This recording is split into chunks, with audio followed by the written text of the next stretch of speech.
स्वीकृत नगरसेवकपदी उद्धव सेनेची आघाडी, मनसेचा एका जागेचा प्रस्ताव फेटाळला। स्वीकृतसाठी उद्धव ठाकरेंची पसंती कुणाला? ढसाढसा रडलेल्या रणरागिणीला ठाकरेंनी न्याय कसा दिला? मुंबई महापालिकेत ठाकरेंच्या सेनेला 3 स्वीकृत नगरसेवक पाठवता येणार आहेत। निवडणुकीत एकत्र आलेल्या मनसेनं एका जागेची मागणी केली होती, पण उद्धव ठाकरेंनी मनसेचा हा प्रस्ताव फेटाळल्याचं समजतंय। कारण उद्धव ठाकरेंनी सेनेच्या कोट्यातून पालिकेत जाण्यासाठी तिघांची निवड केल्याची माहिती मिळतेय। कोण आहेत हे 3 नगरसेवक जे स्वीकृत असणार आहेत आणि याच तिघांची निवड करण्यामागचं कारण काय? मनसेचा प्रस्ताव काय होता आणि तो का नाकारला असावा? सगळं सविस्तर पाहूया या व्हिडिओतून। मुंबई महापालिका निवडणुकीत उद्धव ठाकरेंची सेना 65 जागा जिंकत दुसरा मोठा पक्ष ठरली आहे। त्यामुळे आता या पक्षाला 3 नगरसेवक स्वीकृत म्हणून पालिकेत पाठवता येणार आहेत। त्यासाठी उद्धव ठाकरेंनी 3 निष्ठावंतांना निवडल्याचं समजतंय। स्वीकृत नगरसेवकांबाबत उद्धव सेनेकडून माधुरी मांजरेकर, साईनाथ दुर्गे आणि कैलास पाठक यांची नावं निश्चित करण्यात आली आहेत। खरं तर मुंबई महापालिका निवडणूक ही उद्धव ठाकरेंची सेना आणि राज ठाकरेंची मनसे एकत्र लढली। त्यामुळे आता एका स्वीकृत जागेवर मनसेचा उमेदवार पाठवण्याचा प्रस्ताव मनसेनं ठाकरे सेनेला दिला होता, पण उद्धव ठाकरेंनी 3 नावं निवडल्यानं मनसेचा प्रस्ताव नाकारल्याचं स्पष्ट होतंय। आता विरोधी पक्षनेत्या किशोरी पेडणेकर या स्वीकृत नगरसेवकांची नावं महापौर रितू तावडे यांच्याकडे सादर करतील।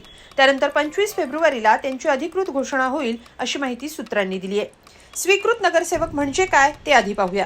स्वीकृत नगरसेवक हा महापालिकेच्या सर्वसाधारण सभेतील एक विशेष सदस्य असतो। त्याची निवड थेट जनतेकडून होत नाही। शहरातील अनुभवी, कार्यकुशल आणि विविध क्षेत्रातले जसं की प्रशासन, कायदा, आरोग्य, अभियांत्रिकी, शिक्षण, सामाजिक सेवा यामध्ये योगदान देणाऱ्या व्यक्तींना ही संधी दिली जाते। मुंबई पालिकेत संख्याबळानुसार स्वीकृत नगरसेवकांची एकूण संख्या 10 आहे। भाजपच्या वाट्याला 4, शिंदेच्या शिवसेनेला 2, काँग्रेस 1 आणि शिवसेना उद्धव बाळासाहेब ठाकरे पक्षाच्या वाट्याला 3 अशा प्रकारे एकूण 10 स्वीकृत नगरसेवक असणार आहेत। यात ठाकरेंनी जी 3 नावं दिली आहेत त्या निवडीमागची काय कारणं आहेत पाहूया। यातलं पहिलं नाव आहे साईनाथ दुर्गे। ते आमदार आदित्य ठाकरे यांचे निकटवर्तीय आणि उद्धव सेनेचे सचिव आहेत। दादरच्या 192 या प्रभागातून ते निवडणूक लढवण्यासाठी इच्छुक होते, पण ही जागा मनसेच्या वाट्याला गेली। मनसेचे शहर उपाध्यक्ष यशवंत किल्लेदार यांच्यासाठी दुर्गे यांनी प्रचार केला आणि ते निवडून आले। त्या निष्ठेचं फळ म्हणून दुर्गे पालिकेत जातील। दुसरं नाव आहे कैलास पाठक। उद्धव सेनेच्या उत्तर भारतीय मंचचे अध्यक्ष आणि जोगेश्वरीचे उपविभाग प्रमुख आहेत। निष्ठावंत म्हणून पाठक यांची स्वीकृतवर वर्णी लागणार आहे। तर ठाकरेंच्या सेनेचं तिसरं नाव आहे माधुरी मांजरेकर। ठाकरे सेनेचा आक्रमक चेहरा अशी त्यांची ओळख आहे। विशेष म्हणजे वडाळा इथल्या 178 या प्रभागातून त्या इच्छुक होत्या, पण अखेरच्या क्षणी त्यांना तिकीट नाकारलं गेलं। त्यावेळी मांजरेकर ढसाढसा रडल्या होत्या, पण अवघ्या 1.5 महिन्यात ठाकरेंनी त्यांना न्याय दिलाय। 35 वर्ष शिवसेनेशी निष्ठावंत राहिल्याचं माधुरी यांना हे फळ मिळाल्याचं बोललं जात आहे। त्यामुळे पालिकेत विरोधी पक्ष म्हणून ठाकरेंचा आवाज बुलंद करण्याची भावना ठाकरेंच्या शिलेदारांकडून व्यक्त होतीये। त्याचवेळी मनसेनं मात्र प्रस्ताव फेटाळल्यानं नाराजी व्यक्त केली आहे। ठाकरे सेनेच्या कोट्यातून एका जागेचा प्रस्ताव मनसेनं उद्धव सेनेला पाठवला होता।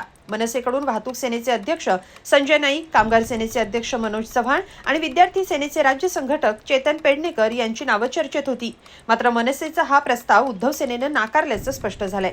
दरम्यान एकीकडे राज ठाकरेंनी मुंबईच्या प्रश्नांवर शिंदेची भेट घेतली होती, तर दुसरीकडे उद्धव ठाकरेंनी मनसेचा प्रस्ताव नाकारला।